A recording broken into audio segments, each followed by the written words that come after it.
মা আয়েশা সিদ্দিকা রাদিয়াল্লাহু তাআলা আনহা হইতে হাদিস বর্ণনা করছি, আল্লাহ রাসূল সাল্লাল্লাহু আলাইহি ওয়াসাল্লাম ফরমায়েছেন, হযরত আয়েশা রাদিয়াল্লাহু তাআলা আনহা হাদিস বর্ণনা করেছেন। মা আয়েশা বলেন, নবীজি বলেছেন, প্রত্যেকটা নবী ও রাসূলের উম্মতের জন্য এক একটা গৌরবের বিষয় রয়েছে, আর আমার উম্মতদের গৌরবের বিষয় হলো মহাগ্রন্থ আল কোরআন। মহাগ্রন্থ আল কোরআনকে পরকালীন জীবনের মুক্তির দুধ হিসেবে, মুক্তির হিসেবে গ্রহণ করে নেওয়ার জন্য আল্লাহ পাক, আল্লাহ রাসূল তাকে দেয়া বলেন, ও আমার উম্মতেরা, তোমরা পৃথিবীর জমিনে বেশি বেশি করে কোরআন তেলাওয়াত করো। কোরআন শরীফ যদি তোমরা বেশি বেশি করে তেলাওয়াত করতে পারো, আর কোরআনের আইন যদি তোমরা মানতে পারো, বিধান যদি মানতে পারো, কোরআন তোমাকে মৃত্যুর পরে থেকে শুরু করে কবর থেকে হাসর, যত যা কিছু আছে, হাসর নাসর, সব কিছুকে পাহারা দিয়ে তোমাকে আল্লাহর জান্নাতে পৌঁছে দেবে। জোরে কোন সুবহানাল্লাহ। কোরআন আইন যদি মানেন, কোরআন তেলাওয়াত করবেন, জান্নাতে পৌঁছে দেবে। এই কথা বলেছেন কে? আল্লাহ রাসূল সাল্লাল্লাহু আলাইহি ওয়াসাল্লাম। কিন্তু কোরআন তো আমরা বুঝি না, কোরআন তো আমরা মানি না, কোরআন তো আমরা পড়ি না। কোরআনের কথা যদি আমরা বলি, আলেম উলামা বলে, সেটাও আমরা প্রয়োগ করি না।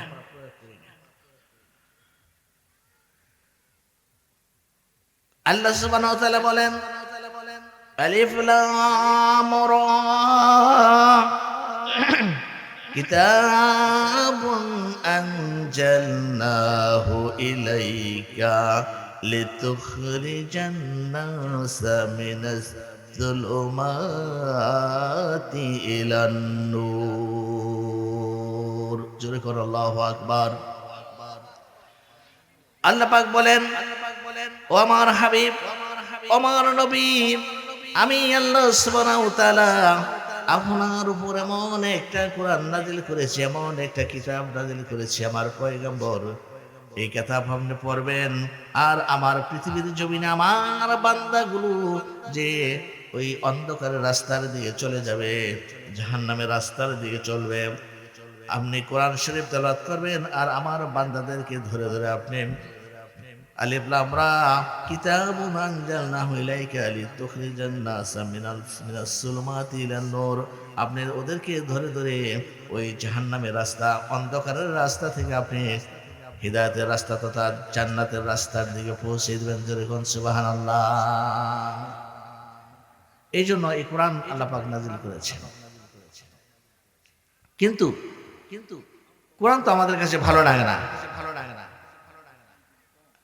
আমাদের কাছে কি ভালো লাগে? শুধু তেলাওয়াত। বলেন হুজুর কোরআন তেলাওয়াত করেন, কোরআন তেলাওয়াত করেন, তেলাওয়াত শুনবো, কিন্তু কোরআনের বিধান মানতে পারবেন না।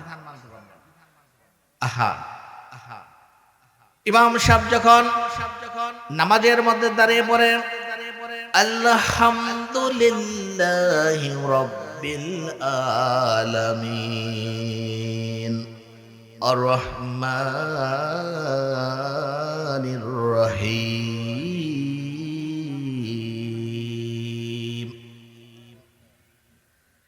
সুন্দরভাবে তেলাওয়াত করে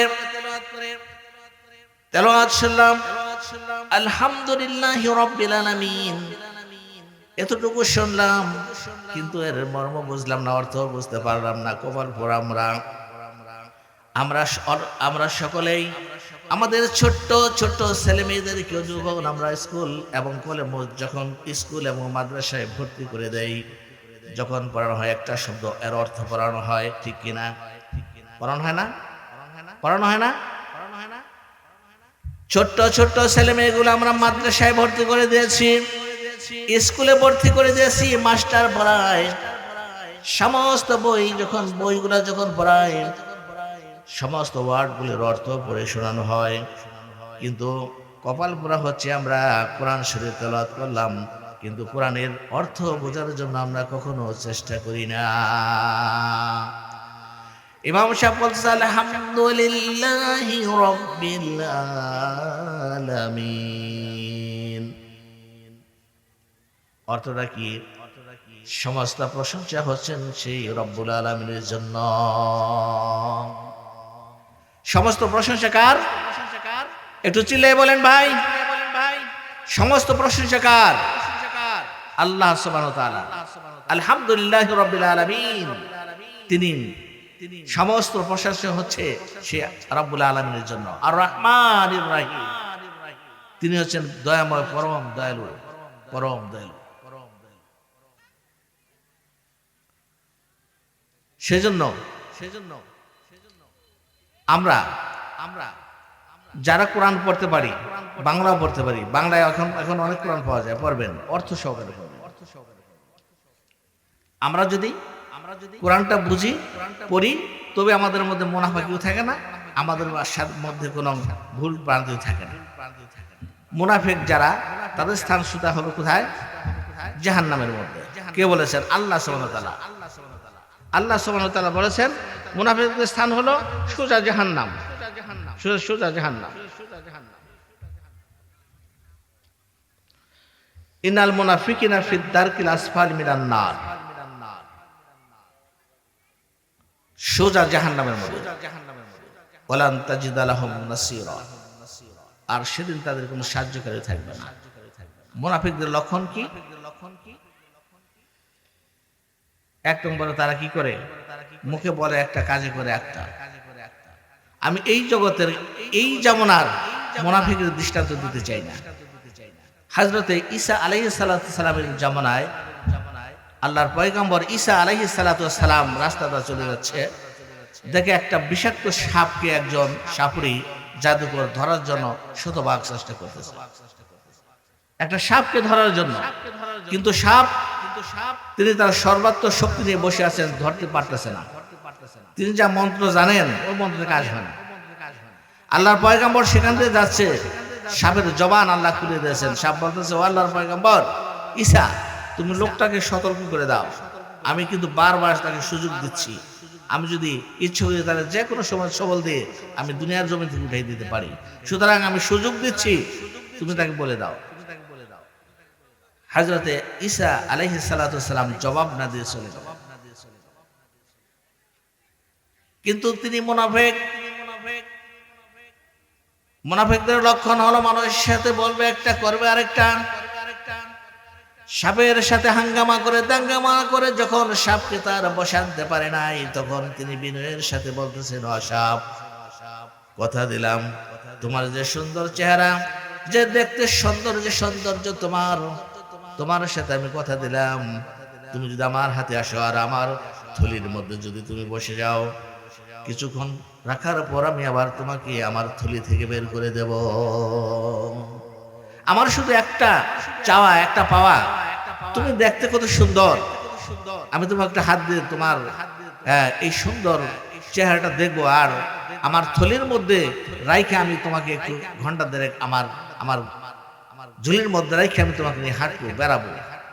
এরপর আমি কথা দিলাম আমি তোমাকে আমার থলি থেকে ছেড়ে দেবো। কথা মতো সাপ ওই সাপুরিয়ার কাছে ধরা দিলেন। সাপুরিয়া ওই সাপটাকে তার ব্যাগের মধ্যে লইয়া আল্লাহর পয়গম্বর ঈসা আলাইহিস সালাতু ওয়াস সালাম যে রাস্তায় যাচ্ছেন, ঈসার কাছে যাচ্ছেন, এবার হযরত ঈসা আলাইহিস সালাতু ওয়াস সালাম সাপকে বললেন, ও সাপ, কিছুক্ষণ আগে তুমি আমার কাছে নালিশ দিলা এই লোকটা তোমাকে ধরতে পারবে না, এখন কেমনে করে তোমাকে ধরলো? সাপের জবান আবার আল্লাহ পাক খুলে দিয়েছেন। বলো, আল্লাহর পয়গম্বর ঈসা, শোনো, এই লোকটা হচ্ছে মুনাফিক। এই লোকটা আমার কাছে বলছিল, তুমি আমাকে একটু সময় দাও, আমার হাতে আসো, আমার থলির মধ্যে আসো, কিছুক্ষণ পরে আমি তোমাকে ছেড়ে দিব। কিন্তু যখন আমি ওর কাছে ধরা দিয়েছি, উনি থলির মধ্যে রাখার পর বলতেছে, আর কখনো তোকে ছেড়ে দেব না। তার মানে আল্লাহর পয়গম্বর, শুনে নাও, মুনাফিকদের মুখের জবানের বিষ, মুনাফিকদের বিষ হচ্ছে আমি আল্লাহর পক্ষ থেকে আসা সাপ। আমার যেই আমার বিষের যে যন্ত্রণা তার চাইতেও বেশি যন্ত্রণা হচ্ছে মুনাফিকদের মুখের জবানের যন্ত্রণা। মুনাফিকরাই তো মিথ্যাবাদী যারা, তারাই তো মিথ্যার আশ্রয় নিয়ে কাছে গিয়ে সামনে বসে আপনার লাঞ্ছনা, আপনার দুঃখ, আপনার কষ্ট আপনাকে মেরে ফেলাইতে পারে, ঠিক না? পারে না? সুতরাং মুনাফিকদের স্থান হবে কোথায়? জাহান্নামের মধ্যে। আর সেদিন তাদের জন্য কোনো কি থাকবে না, সাহায্যকারী থাকবে না। আমার বন্ধুগণ, হযরত ঈসা আলাইহিস সালাতু ওয়াস সালামের আরো একটি ঘটনা দিয়ে শুরু করছি। হযরত ঈসা আলাইহিস সালাতু ওয়াস সালাম একদিন বাড়ি থেকে যখন তিনি সফরের উদ্দেশ্যে রওনা দিয়েছেন, একজন লোক ঈসা আলাইহিস সালাতু ওয়াস সালামের কাছে এসে বলল, ও আল্লাহর পয়গম্বর, আমি তোমার সাথী হতে চাই। এবার আল্লাহর পয়গম্বর বলেন, ঠিক আছে, তুমি আমার সাথী হয়ে যাও। হযরত ঈসা আলাইহিস সালাতু ওয়াস সালাম তার সাথীকে নিয়ে যখন রওনা দিয়েছেন, অনেক দূর যাওয়ার পর যখন ক্ষুধা লেগেছে, এবার আল্লাহর পয়গম্বর তার সাথী বন্ধুকে বললেন, ও বন্ধু, গাছতলে বসে যাও, আমরা কিছু আহার করে নেই। দুজন বসে পড়লেন। হযরত ঈসা আলাইহিস সালাতু ওয়াস সালাম সফরে বের হয়েছিলেন মাত্র 3টা রুটি নিয়ে। ভাই আপনারা একটু মেহেরবানি করে বসেন। হযরত ঈসা আলাইহিস সালাতু ওয়াস সালাম 3টা রুটি সাথে লইয়া সফরে বের হয়েছেন। কয়টা রুটি ভাই? 3টা। একটু সুন্দর করে শুনি। 3টা রুটি সাথে লইয়া সফরে বের হয়েছেন। রাস্তার মধ্যে একজন পথচারী তার সাথে হয়ে গেল। এবার চাইতে যাইতে যখন পেরেশান হয়ে পড়েছেন, একটা বট গাছের নিচে যখন বসে রুটি খাওয়া শুরু করেছেন, একটা হযরত ঈসা আলাইহিস সালাম খাচ্ছেন, আর একটা হযরত ঈসা আলাইহিস সালাম ওই তার সাথে থাকা লোক থেকে খাবার দিয়েছেন। বাকি আরেকটা রুটি সালাম তার টোপলার মধ্যে রেখে দিয়েছেন। রুটি খাওয়া শেষ হলো, এবার পানির প্রয়োজন। হযরত ঈসা আলাইহিস সালাম টোপলার পার্শ্বে ওই লোকটাকে রাইখা কিছু দূর গিয়ে তিনি নদীর মধ্য থেকে পানি উঠাই খাইলেন, পানি পান করলেন। পানি পান করে আসার পর আবার যখন তিনি টোপলা খুললেন, দেখেন টোপলার মধ্যে রুটি নাই। এবার লোকটাকে জিজ্ঞেস করলো, লোকটাকে তার সহচারী, তার সহযাত্রী জিজ্ঞেস করলো, ভাই এখানে একটা রুটি রাখছিলাম, রুটিটা কোথায় গেল? এবার তার সাথে বলতেছে, আমি জানি না কোথায় গেছে, আমি জানি না, আমি দেখি নাই। দেখেন লোভ লালসা। তার কাছেই অর্থাৎ টোপলার মধ্যে রুটি একটা রাখছেন এবং উনি ওখানে পাহাড়দার বসে আছেন। আল্লাহর পয়গম্বর এসে বলতেছে, রুটিটা এখানে রাখলাম, সেটা কোথায় গেল? অথচ লোকটা বলতেছে, রুটি কোথায় গেছে আমি দেখি নাই। আল্লাহর পয়গম্বর হযরত ঈসা আলাইহিস সালাতু ওয়াস সালাম এবার তিনি বললেন, ভাই চলেন, আমার সাথে চলেন, আমরা হাঁটতে থাকি। আবার যাইতে যাইতে অনেক দূরে চলে গেলেন। আবার ক্ষুধা লাগছে, দেখে রাস্তার মধ্যে একটা উট, সাথে 2টা বাচ্চা। একটা উট আর সাথে আছে 2টা বাচ্চা। কয়টা বাচ্চা? আল্লাহর পয়গম্বর হযরত ঈসা আলাইহিস সালামের ঘটনা শুনেন। একটা উট ঘাস খাচ্ছে, তার সাথে 2টো বাচ্চা নিয়ে। ওদিকে পয়গম্বর হযরত ঈসার ক্ষুধা লেগেছে। এবার আল্লাহর পয়গম্বর হযরত ঈসা আলাইহিস সালাম বললেন, উটের বাচ্চাকে বললেন, এদিকে আসো। একটা উটের বাচ্চা পয়গম্বরের কাছে চলে আসলো। সেটা জবাই করলেন, গোশত পাক করলেন। 2 জন তৃপ্তি সহকারে খাইলেন, আর উটের হাড়গুলো আরেক পাশে রেখে দিলেন। তৃপ্তি সহকারে খাইয়া যখন খানা পিনা শেষ হলো, আল্লাহর পয়গম্বর আবার সেই উটের হাড়গুলো হাতে লইয়া বললেন, কুম বিইজনিল্লাহ। এই কথা বলার সাথে সাথে আবার উটটা সতেজ হয়ে উঠটা আবার পুনরায় উঠে পরিণত হয়ে দৌড়াতে দৌড়াতে আবার তার মায়ের কাছে চলে গেলেন।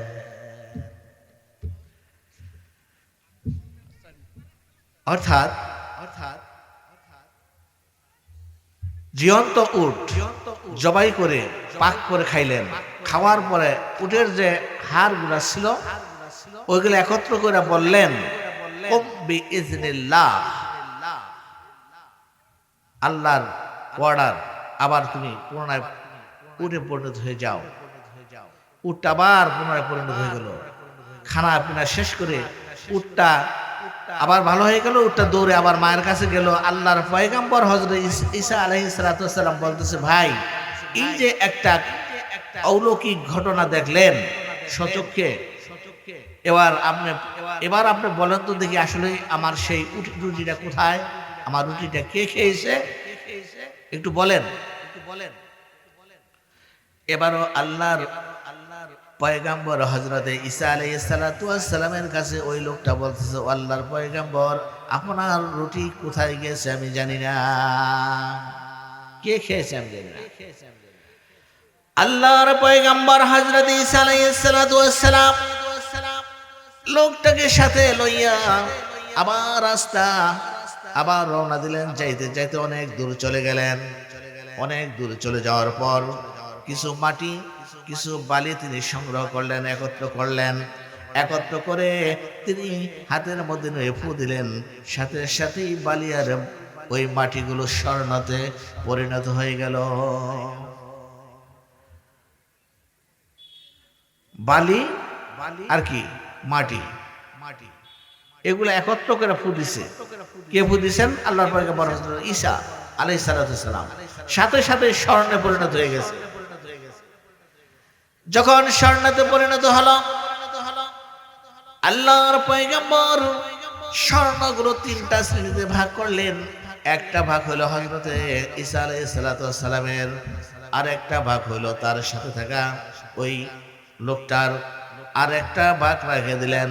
তিনটা ভাগ করার পর একটা হযরত ঈসা আলাইহিস সালাম দিলেন, অপরটা ওই লোকটাকে দিলেন, আর বললেন বাকি এই ভাগটা যেই ব্যক্তি আমার রুটি চুরি করে খাইছে ওই লোকটার জন্য আমি এই ভাগটা রেখে দিলাম।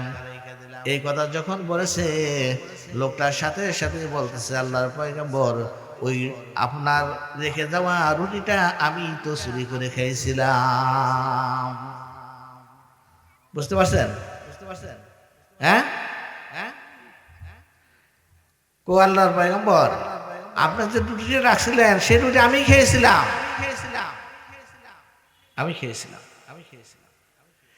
আল্লাহর পয়গম্বর হযরত ঈসা আলাইহিস সালাম বললেন, ও পথিক,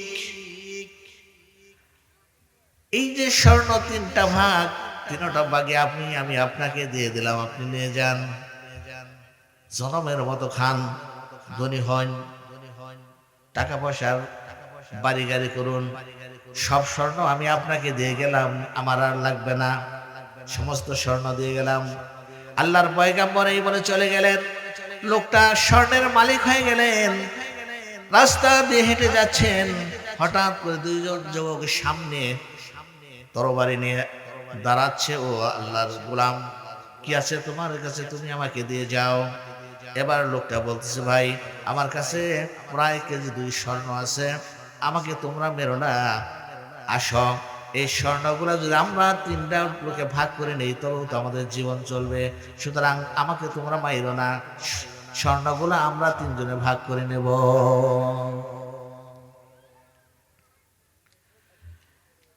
তিনজনের মধ্যে চুক্তি হলো। চুক্তি সম্পন্ন হলে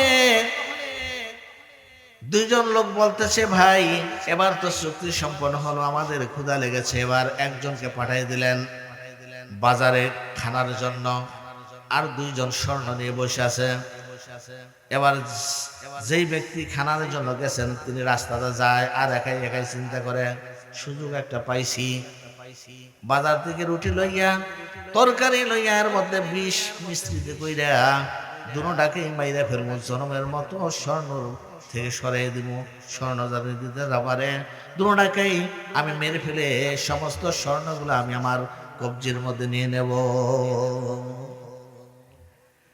যিনি বাজারে গেছেন তার মধ্যে এই চিন্তা, আর যে দুইজন স্বর্ণ পাহারা দিচ্ছেন বসে আছেন, এই দুইজনের মধ্যে দুইজন চিন্তা ভাবনা করছেন, শোনো ওনাকে পাঠিয়েছি খাবারের জন্য, খাবার নিয়ে যখন আসবে আর দেরি নেই, আসার সাথে সাথে আমরা দুই বন্ধু ওনাকে ধরে মেরে ফেলবো, ওনার বাক্স আমরা দুইজনে ভাগ করে লইয়া যাইব। এবার দুইজনের মধ্যে দুই যুক্তি, দেখেন কত লোক। লোকটা যখন খানা পিনা নিয়ে যখন আসছেন, আসার সাথে সাথে এই দুইটা লোক ওনাকে ধরে মেরে ফেলেছেন, মেরে ফেলে এবার জনমের মতো রুটি আর গোস খাইতেছে।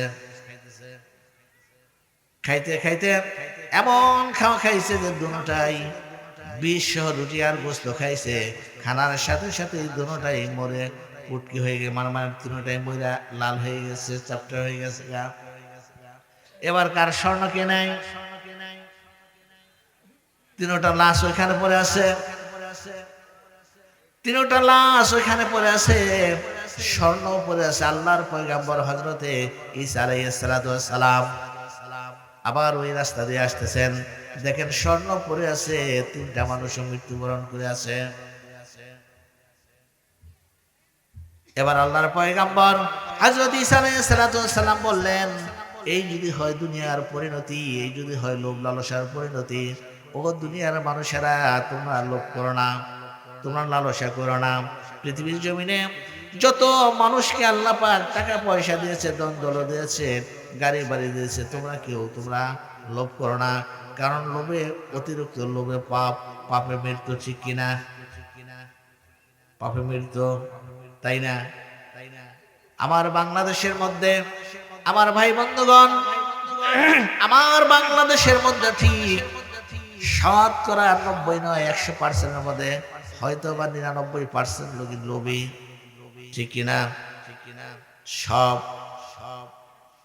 কৃষক থেকে শুরু করে মাস্টার থেকে শুরু করে সরকারি কর্মচারী, প্রজাতন্ত্র যা আছে সব, ঠিক কিনা? যত সম্পদ বাংলাদেশের গভর্নমেন্ট আমাদের জন্য রাস্তাঘাট, কালভার্ট, ব্রিজ, যত অনুদান আমাদের জন্য দেয়, আমাদের অনুদানগুলো যদি আমাদের গভর্নমেন্টের নিযুক্ত যদি ওই কর্মচারী, ওই প্রজাতন্ত্রের কর্মচারীরা যদি আমাদেরকে বুঝিয়ে দিতেন, এই বাংলার জমিনে কখনো অভাব থাকতো না, কোনো অভাব থাকতো না। কিন্তু একটাই অসুবিধা, আমরা লোভী বেশি, আমরা মৃত্যু, আমরা অপরের সম্পত্তির প্রতি আমরা লোভী বেশি। আর যদি লোভী থাকি, আমরা যদি এতিমের মাল ভক্ষণ করি, আমাদের জাহান্নাম। এর আগে বক্তা আলোচনা করে শুনেন না? আমরা যদি মানুষের সম্পদ লুণ্ঠন করি, আমরা জাহান্নামী হব। সেই জন্য আমাদের বাংলাদেশের মধ্যে সৎ যোগ্য লোকের প্রয়োজন। সৎ এবং যোগ্য লোক যদি আমাদের দেশের যদি পার্লামেন্ট ক্ষমতা যাইতে পারতো, চেয়ারম্যান হতে পারতো, তাহলে এই দুর্নীতি থাকতো না। দেখেন ভাই, একটা চেয়ারম্যান, একটা মেম্বার হওয়ার জন্য 18-20 লক্ষ করে, 30 লক্ষ করে টাকা খরচ করি না? বাস্তব চিত্র না? তাও এই টাকা কর্জা করে সুদি করে ধারাই না ব্যাংকে থেকে, অথবা জায়গা জমি বেচা 20 লক্ষ 30 লক্ষ টাকা আমরা খরচ করে মেম্বার হই, বেতন পাই মাত্র 6,000 টাকা মাসে। উদ্দেশ্য কি? গভর্নমেন্টের, জনগণের সম্পদ আমরা লুণ্ঠন করব। এখন 30 লক্ষ ভাঙবো, আমরা 60 লক্ষ টাকার মালিক হব। এই উদ্দেশিত। আমাদেরকে আল্লাহ পাক তৌফিক দান করুক, আমরা সৎ, যোগ্য, নিষ্ঠ,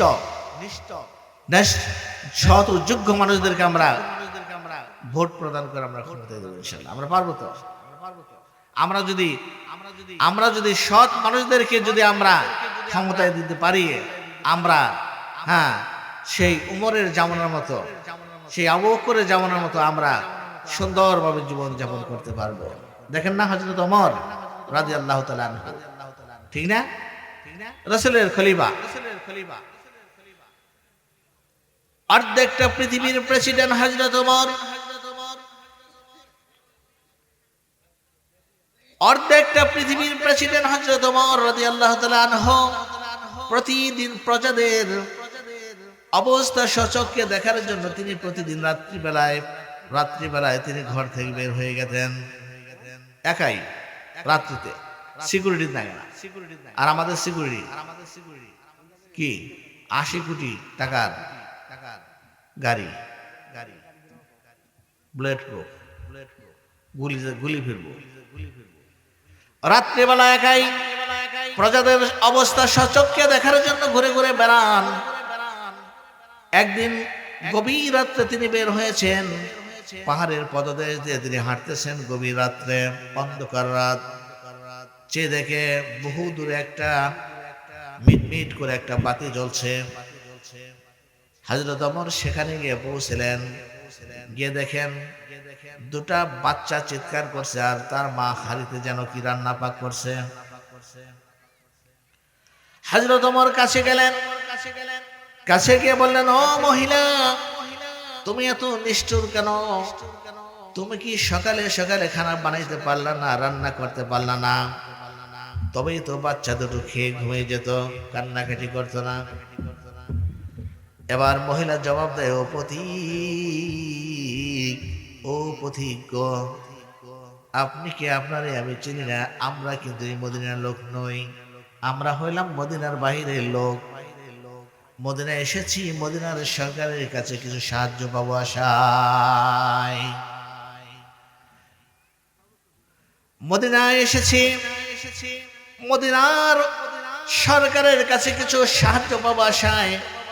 আমরা আজকে 3 দিন ধরে না খাওয়া, ছেলেগুলো ক্ষুধার যন্ত্রণায় চিৎকার করিতেছে। আমি হাড়িতে শুধু পানি আর পাথর দিয়ে নাড়াচাড়া করছি যাতে করে আমার ছেলেগুলো যেন রান্না হবে হবে বলে তারা ঘুমাই যেতে পারে।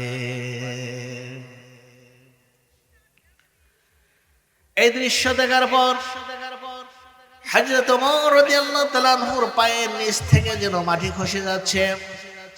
তিনি দৌড় দিলেন বাইতুল মালের দিকে।